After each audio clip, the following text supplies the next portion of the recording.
Hello guys, मेरा नाम है अभिमन्यु सिंह और आप सब देख रहे हैं अभिमन्यु सिंह टॉक्स।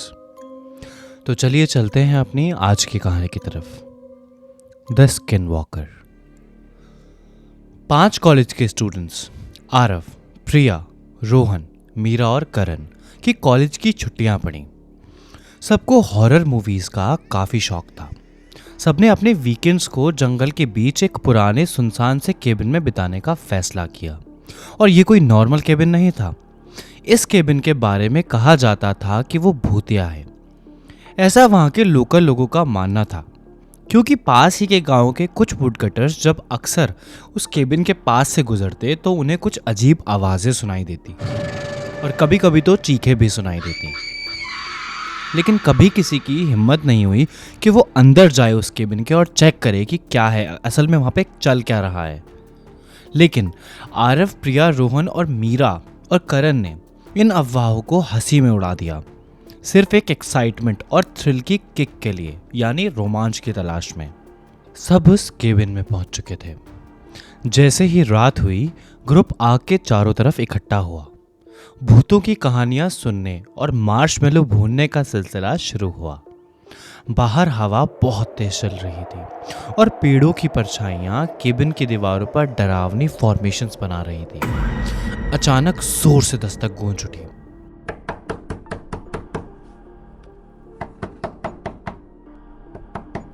सब के सब घबरा गए। सब के सब एक दूसरे की तरफ ऐसे देखने लगे कि किसी ना किसी को तो इस बात का मतलब पता होगा कि in the middle of the jungle एकदम से बिल्कुल रातों में कौन था उनके डोर पे।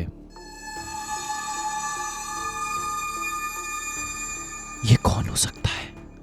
प्रिया ने फुसफुसाते हुए कांपती आवाज में कहा। आरव, जो ग्रुप में सबसे बहादुर था, दरवाजा खोलने के लिए खड़ा हुआ। आरव दरवाजे के पास पहुंचा और उसने धीरे से दरवाजा खोला। वहां कोई नहीं था, सिर्फ अंधेरा और खाली जंगल।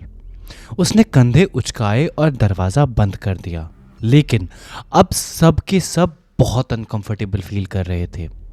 उन्होंने ऐसा महसूस किया, उन्हें ऐसा लग रहा था कि कुछ तो गलत है। वो अंदर ही अंदर किसी और की भी प्रेजेंस महसूस कर सकते थे। उसी रात बाद में जब सबके सब अपने स्लीपिंग बैग्स में सो गए तो केबिन में अजीब अजीब सी आवाजें आने लगीं। लकड़ी के फ्लोर पर कदमों की आवाजें और दीवारों से फुसफुसाहट सुनाई देने लगी। मीरा ने अपने कंबल को कसकर पकड़ लिया। उसकी आंखों से डर साफ देखा जा सकता था। क्या तुमने ये सुना? उसने फुसफुसाती आवाज में पूछा। चुप हो जाओ, ये सिर्फ हवा है, रोहन ने कॉन्फिडेंस से कहा, लेकिन उसकी आंखें भी डर बयां कर रही थीं। अचानक लाइट्स झपकने लगी और फिर एक झटके के साथ बंद हो गई। पूरा केबिन अंधेरे में डूब गया। सब के सब घबराहट में अपनी टॉर्च ढूंढने लगे। जैसे ही लाइट वापस आई तो उन्होंने कुछ ऐसा देखा जिसके बाद सब के सब कांप से गए। करण गायब था। करण कहाँ है? आरव ने कांपती आवाज में पूछा। उन्होंने केबिन के हर कोने में बेतहाशा ढूंढा, लेकिन करण का कोई नामो निशान नहीं मिला। जैसे ही वो हार मानने वाले थे, तभी उन्हें बेसमेंट से हल्की सी आवाज सुनाई दी। Help help, Aarav help. सबकी दिल की धड़कनें तेज हो चुकी थी। वो लोग चरमराती सीढ़ियों से एक एक करके नीचे उतरे। तभी उन्होंने देखा, धुंधली सी रोशनी में उन्होंने करण को बंधा हुआ और उसके मुंह पर पट्टी बंधी हुई देखी। जैसे ही वो उसे छुड़ाने के लिए दौड़े, उसी वक्त एक डरावनी सी हंसी बेसमेंट में गूंज उठी। सबने मुड़कर देखा। एक काली सी दिखने वाली चीज शैडोज में खड़ी होकर उन लोगों की तरफ ही देख रही थी और उसकी आंखें अननेचुरली ग्लो कर रही थी और साथ साथ उसके घुर्राने की आवाज भी आ रही थी। ये सब देखकर उन लोगों को मानो सांप सा सूंघ गया था। कोई भी अपनी जगह से हिलने की हिम्मत नहीं दिखा पा रहा था। ये एक स्किन वॉकर है, प्रिया ने फुसफुसाते हुए कहा। मैंने इसके बारे में काफी सुना है। उसका चेहरा डर से सफेद हो गया था। वो क्रीचर आगे बढ़ा। उसका रूप बदलता और बदलता रहा। एक पल वो आरव जैसा दिखता और अगले ही पल मीरा जैसा। वो क्रीचर उन्हें कंफ्यूज और डराने की कोशिश कर रहा था और असल में ऐसा हो भी रहा था।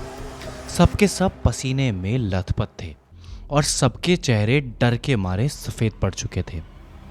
हमें एक साथ रहना होगा, आरव ने डरी हुई आवाज में कहा। ये हम लोगों को अलग करने की कोशिश कर रहा है। अगर हम लोग एक दूसरे से अलग हो गए तो हमें ये एक एक करके मार देगा और फिर हमारे सर को चीरकर हमारे ब्रेन को खा जाएगा। उन्होंने एक छोटा सा घेरा बनाया, एक दूसरे की पीठ से पीठ मिलाकर, और धीरे धीरे ऊपर की तरफ बढ़ने लगे। स्किन वॉकर भी उनका पीछा कर रहा था। उसकी हंसी और जोर से डरावनी होती जा रही थी। जैसे ही वो सीढ़ियों के टॉप पर पहुंचे, वो स्किन वॉकर जिसने अब आरव का रूप ले लिया था, उन सब पर झपटा। अपने दोस्तों को बचाने के लिए आरव ने पास में पड़े लोहे की रॉड को उठाया और स्किन वॉकर पर वार किया। ये वार स्किन वॉकर के सीधे सर पर लगा। स्किन वॉकर ने एक भयंकर चीख निकाली और हवा में कहीं गायब हो गया। भारी सांस लेते हुए ग्रुप एक साथ सिमट सा गया।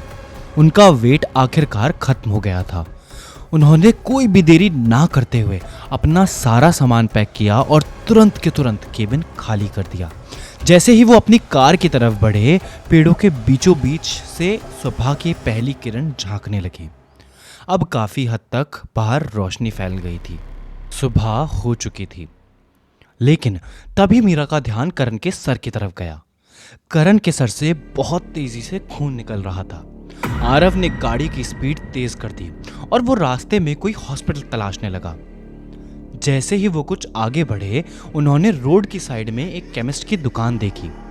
आरव और मीरा दोनों गाड़ी से उतरे और भागकर केमिस्ट की दुकान की तरफ पहुंचे, फर्स्ट एड का सामान लेने, यानी मरहम पट्टी करने। कुछ देर बाद जैसे ही दोनों गाड़ी की तरफ वापस आए, उन्होंने देखा कि गाड़ी के अंदर तो कोई भी नहीं था और गाड़ी की सीट्स पर ताज़ा खून बिखरा हुआ था।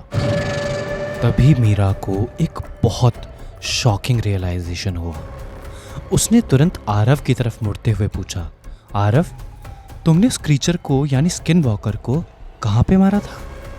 आरव ने जवाब दिया, उसके सर पर। याद करो, करण को कहाँ से खून निकल रहा था? आरव को अब सब समझ आ चुका था कि करण के भेष में स्किन वॉकर ही उनके साथ था। अब आगे क्या होगा? आगे की कहानी जानने के लिए कमेंट करें पार्ट 2 और इस वीडियो को लाइक और चैनल को सब्सक्राइब करें। Thank you for watching Abhimanyu Singh talks.